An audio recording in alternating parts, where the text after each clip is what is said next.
So para sa akin kasi mahalaga pa rin yung pag-pray. Kasi parang yung iba sinasabi sa akin, si Madam Rudy ay natural naman talaga mangyari yun, di ba?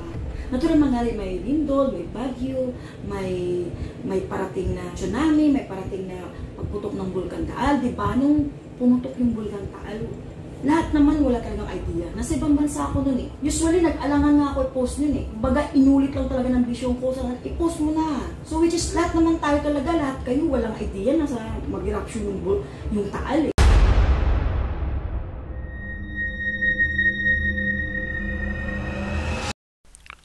Hello po mga Kapi-TV, sa video na ito ay tatalakayin natin ang masasamang dilubyo na hahampalos sa lugar na ito o sa probinsya na ito.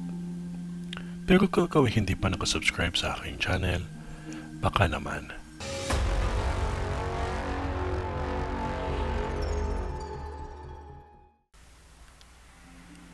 Nakikita ko sa vision ko ang lugar na ito na yayanigin ng lindol, lalo na ang mga karagatan.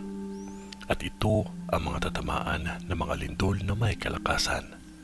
Samar, buong Samar ito. Ngunit hindi ito magkakasabay-sabay. Pwedeng mauna ang North o hindi naman kaya ay yung Eastern Samar. Lalo na sa mga paparating na mga babagyo ng Luzon at Visayas, ang tatamaan ng bagyo ay sila muna. Ngunit ang isang bagyo ay lilihis ito, pero ang isa ay maglalandfall.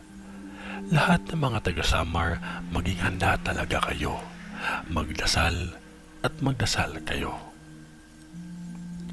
Kung ano man yun na wala pa rin makakatalo sa taimtim na panalangin natin sa Diyos, magtiwala lamang po tayo sa Kanya kasi mahal niya po tayo. Maraming salamat po sa inyong panonood mga Kapi-TV. God bless po sa ating lahat and stay safe po.